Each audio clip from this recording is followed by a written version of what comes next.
I spend a considerable amount of my free time playing and interacting with video games. Agency given to the player has always been something that I've found really fascinating and fun. However, I'm engaged to someone who does not play video games. But her relationship with games has changed over time. She did enjoy playing video games as a child. However, as she got older, priorities, other things in life became more of a focus, video games went to the side. Over the course of our relationship, she's engaged in video games through the stories and experiences without necessarily spending time actually on the sticks. To her credit, she's always taken an interest in the games that I've played, always asking questions about why I'm enjoying a particular story or what mechanics I'm finding particularly enthralling. Is it just hanging out with friends? Is it a particular narrative? Is it the gameplay itself? She's often asked questions to try and learn more. And she does admit that she's learned a lot about video games since we've been together. Just naturally through exposure and through us having conversations about it. We've spent a lot of time debriefing and discussing stories that I've found particularly compelling.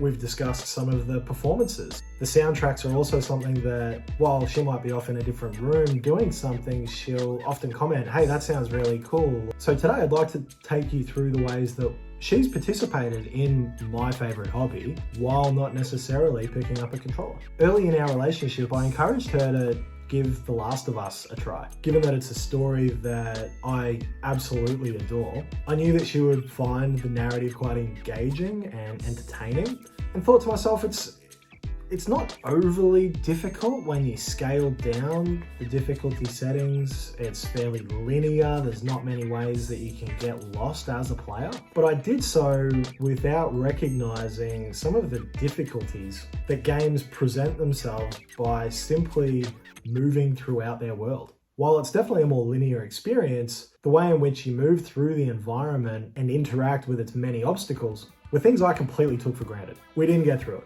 However, she did maintain her interest in the story, and when it was announced that The Last of Us was coming to TV through HBO, we were both really, really excited. I then thought Overcooked might be a game that we could try together. She's grown up around cooking.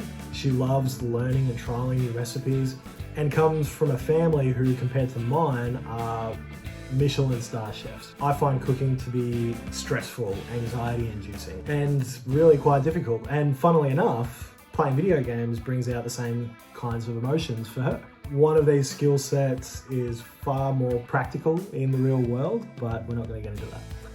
Overcooked was a game that I thought might align our interests, but we found very quickly that that was not the case. At the time, we thought communication was a real strength of ours until we started playing Overcooked. It's a game with a lot of pressure, a heavy reliance on each other to complete certain tasks within a really timely manner. Each person plays a particular role in completing those puzzles and tasks in an ever-changing kitchen and environment. After the Overcooked debacle, we took a bit of a break from gaming, aside from the occasional Mario Kart race with my daughter, until we set ourselves a goal that we wanted to complete a game together. And that game was It Takes Two. Aside from It Takes Two, there really isn't that many couch cooperative experiences anymore. It was a breath of fresh air as a game that requires collaboration, whether you're sitting next to them or you're online. It was praised for its cooperative design, even taking the Game of the Year award at the Game Awards. It takes two. And it's an experience that I'm gonna hold really dearly. I learned a lot as I shepherded her through the experience, not unlike the protagonists in the game who were fraught with communication challenges. They had to work together to achieve a common outcome. I'm not a very patient person, and it's something that I continue to work on. And I did find myself frustrated in our playthrough.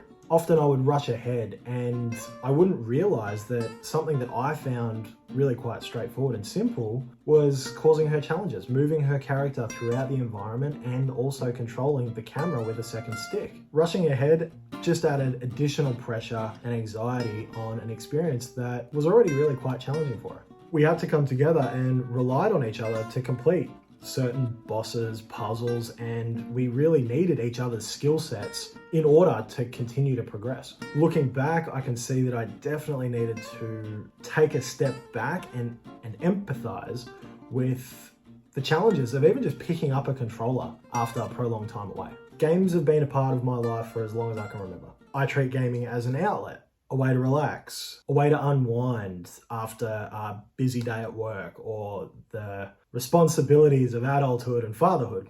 And I often take for granted the many concepts that I've just learned progressively throughout the years. There's fundamental skill sets that you pick up that somebody completely new to gaming or somebody with a lot of time away is going to find really difficult. Moving your character through a 3D environment, if you're either used to a 2D environment or have never played games with that type of complexity, it's like learning to walk all over again. I, like many gamers, can pick up an Xbox controller, a Nintendo controller, a PlayStation controller, and with the button prompts that are presented on screen can figure out which one I'm holding and know which button to push at that point in time, even though there's the same button prompts on different controllers, all in different locations. Whereas even just focusing on one for a person that's had a lot of time away, that can be really difficult, locating and understanding which buttons are where.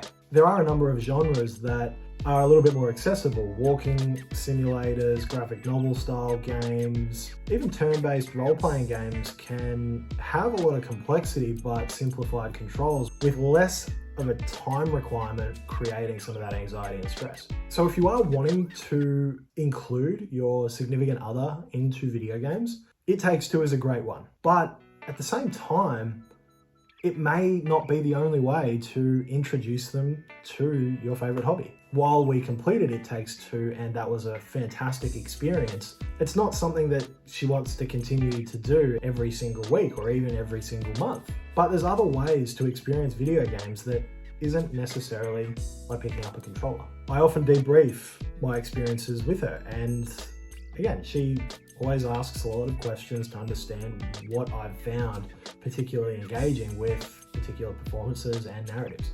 One of the games my fiance often recalls is Death Stranding. I loved the idea of the 5, soon to be 6 extinction playing a role in the overall narrative.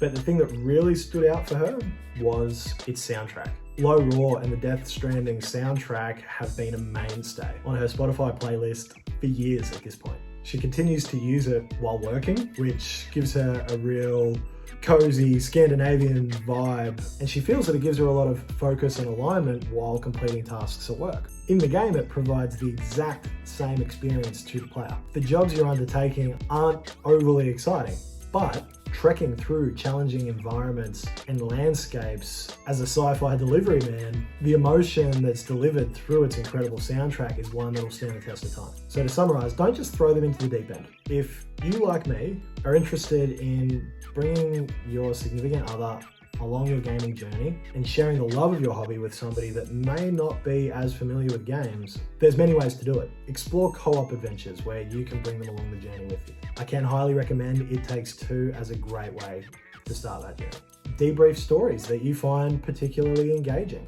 There are more and more cross-media adaptations happening where you can both experience fantastic stories that are derived from video games. Soundtracks can also be absolutely incredible. To this day, as I said, my partner continues to listen to the Death Stranding soundtrack, and it was only by accident as she walked past me as I was making my way across America as Sam the Delivery Man. I'd love to hear how you've introduced gaming to somebody that may not have had the experience growing up with them. Sound off in the comments below. Thank you so much for watching, and I'll see you in the next one.